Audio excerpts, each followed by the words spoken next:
Hi, everyone, and welcome back or welcome. I am happy to introduce our next speaker, Dr. Trang Nguyen, who is the Deputy Director for the Office of Health Practice, New York State Department of Health. Nguyen has over 20 years of experience using data to track, here we go. There are 20 years of experience working in healthcare and public health research and surveillance fields. She directs statewide efforts on providing a wide range of public health data for community needs assessment at the state, regional, and local levels. She has been leading the efforts at the Department of Health to provide analyses of multiple data sources and to develop various opioid data reports and the data dashboard. I have personally used the data dashboard and I am excited to learn more about it. Thank you so much for joining us. Great, thank you, Leigh. Can you hear me? I can. Okay, great. Thanks so much. And good afternoon, everybody. Thank you for having me. And today I'd like to walk you through the major drug and opioid related reports and department dashboard that the state health department staff have developed using various data sources. These data products are available on the department website to support state and local communities in identifying high-risk populations and areas for targeting interventions, and also uses data resources to track progress. In a quick way, why I'm showing Google is everybody going onto Google these days, and you can find us by just Google NYSDOH opioid data, and the first link come up, that is our page, so you don't have to remember the actual link. So I would like to just walk you through from top to bottom of the page, and then I'll go into some of the products in more detail. So on the top, you will see the link to the state opioid dashboard, and a little bit of description of the indicators and the data there. We have data at the state, county, and sub-county for various indicators that I will walk you through in a little bit. The next section of the page gives you a series of annual reports that the department has produced in the last several years. It's also a good resources for you to use, and I will walk you quickly through it. And then we have below here the county opioid quarterly reports for 62 counties in the state. This resource provides more recent data, but also more preliminary data. I will also walk you through that a little bit, in a little bit. And then we have a section for what we call opioid data to actions reports, where we dive into certain topics that are important or emerging topics that we would like to raise awareness, and then providing resources for intervention and strategy for prevention. And then we have links down here for various report, national, other sources of report on data. And we also have our email on the bottom of the page. You can always email us with your comment, questions, any requests. So I'm gonna go back up. I'd like to walk you through quickly on the opioid dashboard. So the overall dashboard, we have several levels of data. You can see the state dashboard, which is the home page, and then the county dashboard and sub-county dashboard. So I will navigate you through the state dashboard and then a little bit through the other level of data. So the data on the indicators on this page are organized by mostly by data source. You can see the many data sources that we use here. And I will walk a little bit on walk you through some of the pros and cons of certain major data sets in case you want to dive deeper in, you know, analyzing or using those data. But we also have on top here the opioid data overview, where we pick out the important indicators from the section below to put on top, so that I will click on and the opioid data overview. You can see that here we have the indicator names column, and then we have data views with symbols that are pretty self-explanatory, and that have maps of the state with county rate on it, table with data behind the map, and the graph also show you the rate, and then we have the state trend. When you see the symbol for demographics, that means that the data are broken down by demographics subgroup, where the data source that have the variable available. And then you also look at the most recent data column, where we have the state total, and then New York City and the area of the state outside New York City. And then you mouse over there, you will see the latest year used for this column, and then the data source. And then the last column is the indicator performance, where we compare the last two data points and see the direction of it, if it's significantly improved or worsened or no improvement. A quick glance assessment. That's the navigation of these columns. On top, we also have a filter based on indicator performance, which is the last column. So you can click on any of this and apply it, and then you will find the indicator that of interest. For example, so I'm going to go into the first one is the opioid overdose death involving any opioid.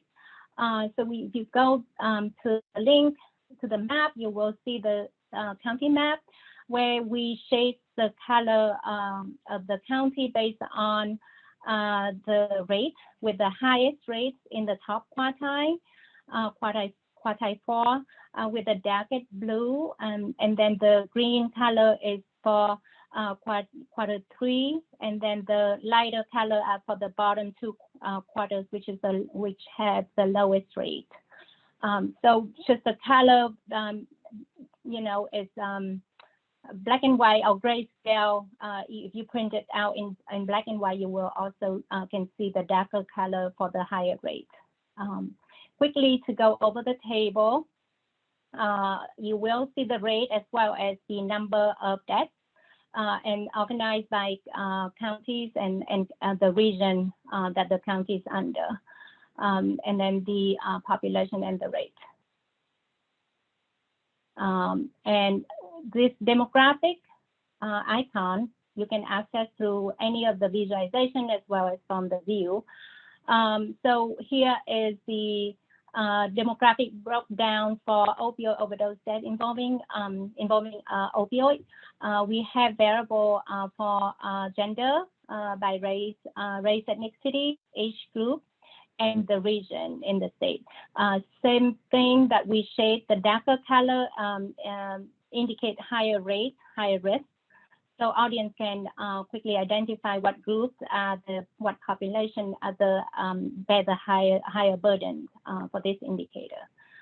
And then you can, if you just want to zero in on one or two groups, or if you need to do a presentation, for example, you can just select the group that you're interested in, and then you can take a screenshot of this for your presentation.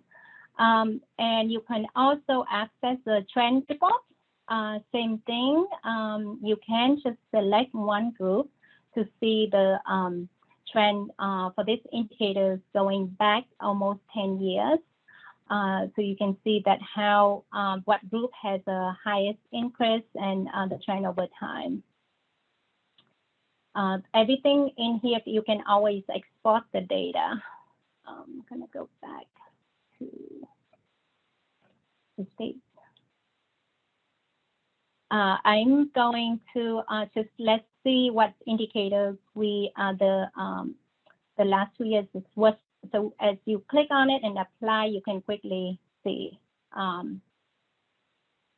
what indicators that going to the wrong direction. So that's how quick you can get to them. Quickly over the county dashboard level data. So each of the 62 counties in the state has a dashboard like this. The default dashboard is for Albany County, but you can always select another county in the list and click apply, and then you will get that county dashboard. Same thing, same organization and symbol that we use for the state. The couple of differences from the state dashboard is that the trend here is a trend for, I'm right now in Nassau County dashboard. So the trend here would be for Nassau County. And then you can see Nassau compared to the state.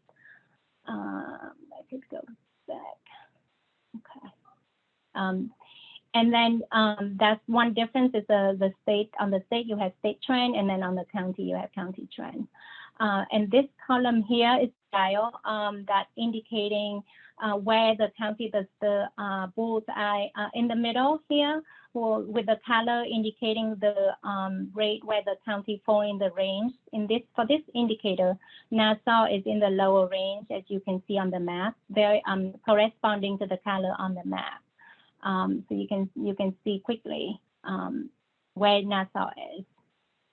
And then the most recent data column, you will see that Nassau compared to Long Island region, as well as compared to the state. Same thing on the last column is we compare the last 2 years for Nassau. Let's see.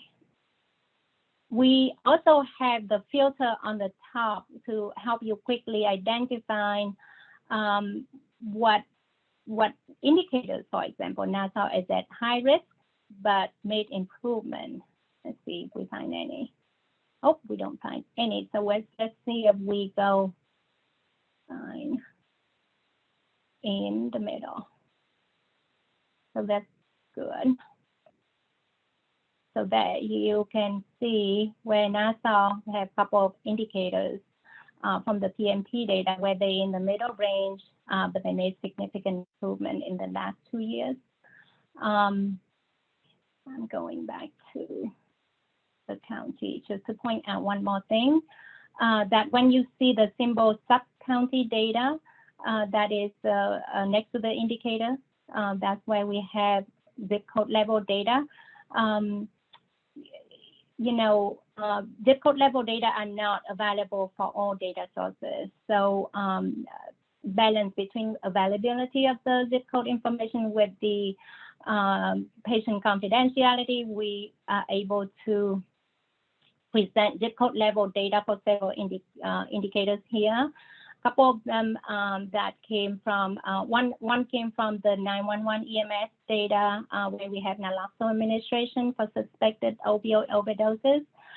We also have the opioid burden where we combine mortality and morbidity data for opioid-related diagnosis. And then we also have data from OASAS for admission to facility for treatment of any opioid and also heroin.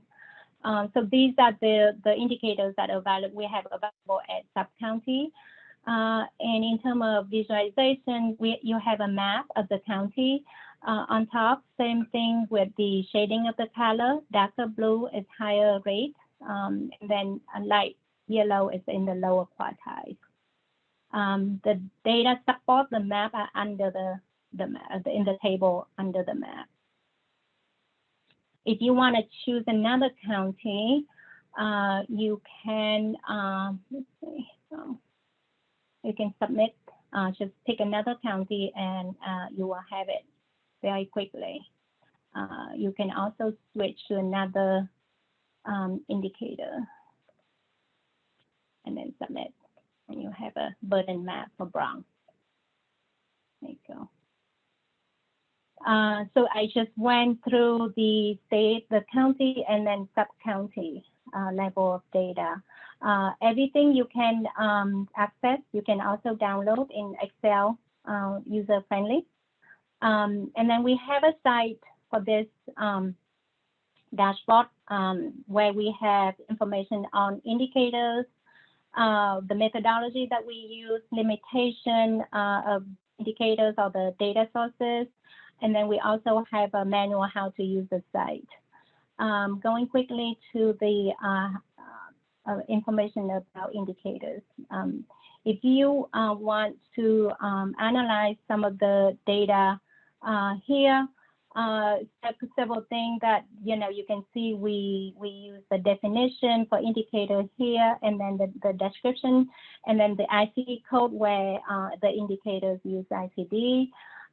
You can see that for the mortality, that we use the X and Y code to define overdose, and then we use T code to define what substance that the person overdosed on or present in their toxicology test. So going through this is going to take time, so I'm not going to go one by one, but I'm just going to point out that we have the data sources here, and for the indicator. And when we click on it, there's a little description about the data source here. And for the mortality data, we use the records data. In the state, we have two systems, vital event registration systems, one for New York City and one for county outside of the city. The county outside of the city reports directly their data to the Department of Health with a death certificate in electronic system. New York City, they have their own system, and then they share data with the State Department of Health.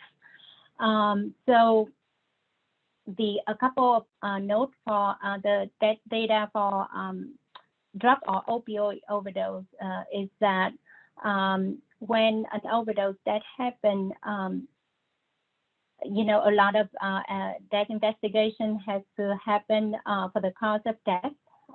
So it takes time for the local ME or coroners to conduct this investigation, conduct testing, waiting for the toxicology test to get back, and may have to do further tests. That's why it takes a long time to have the cause of death completed in many cases. And so that, keep in mind that, so that when you see preliminary data that often have incomplete cause of death, and the number may be undercount. So that's the one cautions that I'd like you to note when you look at the quarterly report versus other products that we have, where we present more final data. I will go a little bit later on that, but that's the one major thing about the mortality data. Another note on the mortality data also is that for many causes of death for other conditions, just the underlying cause of death code is used. But for drug and opioid overdose death, we have to use underlying cause of death as well as other contributing causes of death. The next data set that we use, the major data set that we use, is the SPAC data. That now the name is the opioid database, ATD. Essentially, we use the outpatient ED visit, and then we also use hospitalization for counting those opioid and drug-related overdose. And for the majority of the indicators on the dashboard, we use a primary diagnosis code. We also receive data, aggregated data from our partner agency, WASAS. They provide us with the data on two indicators for treatment of any opioid and then for heroin. And that if you look at the definition, the count include the primary secondary and tertiary substance abuse at admission. So that's the one thing I would like to note. We also using the data from Bureau of Emergency Medical Services, EMS. We use the electronic patient care reporting, PCR, data to capture naloxone administration for suspected opioid overdoses. And one thing to note about this data set is that you may see multiple rows in the data for one overdose because each row will have one naloxone administration. So we have to dedupe all of the multiple rows to keep just one record per naloxone administration to do exact count how many overdoses, potentially overdoses. And then PNP is another major data set that we use, the Prescription Monitoring Program Registry. This program is maintained by the State Department of Health Bureau of Narcotic Enforcement. The system collects controlled substances scheduled from 2 to 5 that are reported by all pharmacy in the state as well as pharmacy outside of the state, but fill prescriptions for a number of prescriptions for New York State residents. So that cover, we try to cover to the most that we can, the controlled substance that are filled, prescriptions that are filled to the resident of the state. And we use a lot of the data from the PNP to monitor how prescription in the state over time and responding to certain intervention and policy changes. And then I can go back to the dashboard and point it out quickly so you can see that. And then we use the 2 surveys, the Youth Risk Behavior Surveillance System and the National Survey on Drug Use and Health. This survey is conducted by a national organization and survey population age 12 and older. So I'm just going quickly to show you some of the indicators from the PNP. When you expand it, you will see, and you scroll down, all of the visualizations will appear. So, if you look at the opioid analgesic prescription, then you can see a downward trend, higher from the earlier years, 2013, 14, and then from 15 down to 19, we have a nicely downward trend that reflects a number of interventions happen at the state and national, including the internet system tracking, over prescribing, iStop system. We also had the CDC guidelines for prescribing opioid for chronic pain, published in 2016. And then another indicator I would like to also show you some nice improvement, 7 days.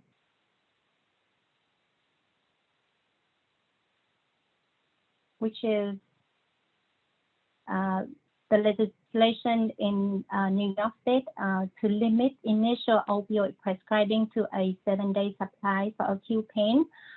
This was enacted in 2016, and then you can see that it's going down very, very sharply.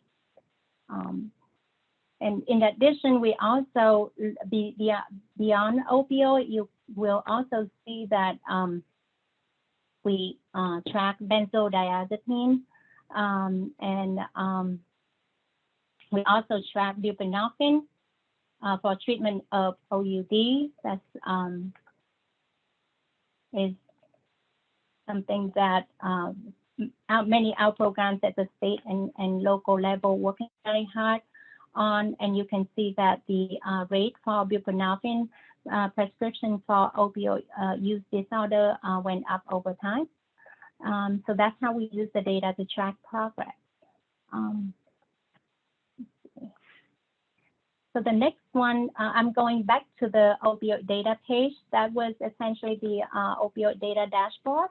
And I hope you will have time and interest to explore sometime. The next result is the annual report. This is the 2020 report, and I just wanted to point it out quickly that the dashboard and the annual report, we use the final data. So you can see that we have a greater lag in the years that most recent years that we include in this report, because we had to obtain the final data so that we can create a lot of visualization, comparison, contrast. And unlike the preliminary data, we are not presenting in visualization, so that we think that the preliminary data would change.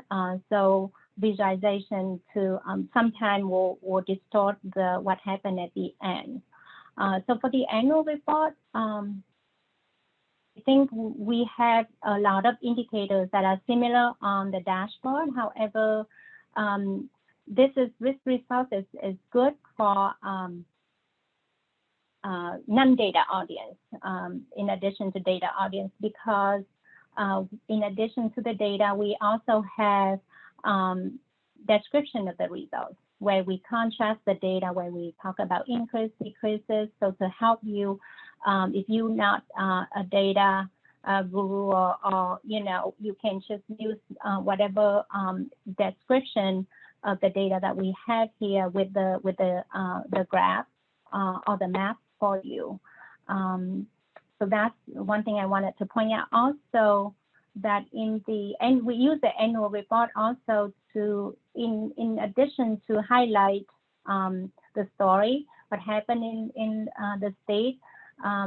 We also use this as a vehicle to put out new indicators that are not yet on the dashboard, so that we can have the proper description of the indicator before we roll it out to the dashboard.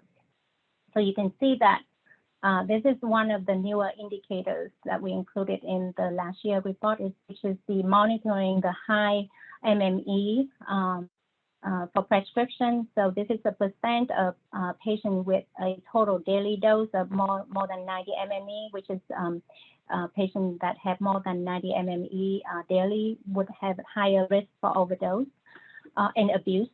So you can see that this is we have the data here, and then we also have the interpretation of the data.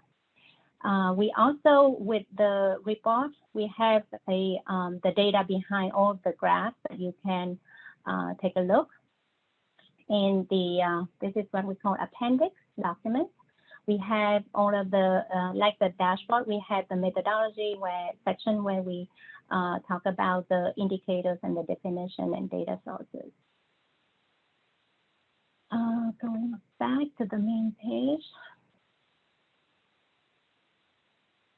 The opioid quarterly report, that we always put the most recent report on the page, and then when you click on it, you will see more of recent data. So on the dashboard, you saw before the data was up to 18, but in this quarterly report, you will see 19 and 2020 data. However, like I said before, the data for the quarterly report are preliminary because the local office still conducting that investigation, especially for the quarter closer to where the current. So sometimes you will see a reduction, but at the end, when the data are complete, you might see an increase. So that's why we don't create visualization and comparison because of the nature of the incompleteness of the data. However, it's still a very good resource for communities to quickly see what happened. So in this report, each county has 2 pages. The first page we present that data, outpatient ED visit, and the indicators under each focusing on opioid, heroin, and then synthetic opioid for involving opioid pain reliever. This category, the second one, primarily includes fentanyl. And then we have hospitalization. So the first page is mortality and morbidity, ED hospitalization. The second page gives you data for admission to OASAS, treatment facilities, and then also naloxone administrations from EMS, from law enforcement, and from the registered community opioid prevention program. Let's see, I'm running quick. So that is the most recent quarterly report. You can always download the data in Excel here. And then for the archives report, for the previous report, you can click on that link to see. Just quickly over a couple of the data to action reports here. We just recently released a buprenorphine for the treatment of opioid use disorder. And then we also released opioid, the overdose death involving cocaine with and without opioid.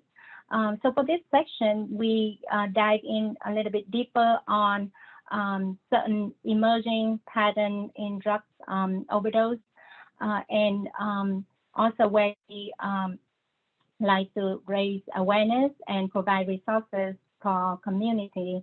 And you can see that, we can dive deeper into not only analyzing one substance at a time, but we also cross between overdose death involving cocaine with opioid and without opioid. So essentially this graph showing you that the driving force for the increase in cocaine overdose death in recent years primarily with fentanyl. So that's just an example of how we use data to action. So the action part is after the data. So we have the section for recommended action and resources that you can find links and resources number and phone number and links to appropriate resources. Just quick thing to point out that we have a couple of technical assistant link here. This link for opioid mortality technical assistant webinar we recorded here. That would be good to understand how that investigation conducted and reported to the department and the process for coding it. And again, our email is on the bottom here. If you would like to receive this data as we release them, send us an email so that we can include your email in our distribution list. And thank you again for having me here today. Thank you so much. That was a very helpful walkthrough of the available data in New York State. I was unaware that we had information, particularly on community naloxone distribution, although I should know that because I have a reporting form with my Narcan kit in my desk right now. Oh, great. Well, thank you again so much. I'd also like to remind everyone that the keynote address is at 2 p.m.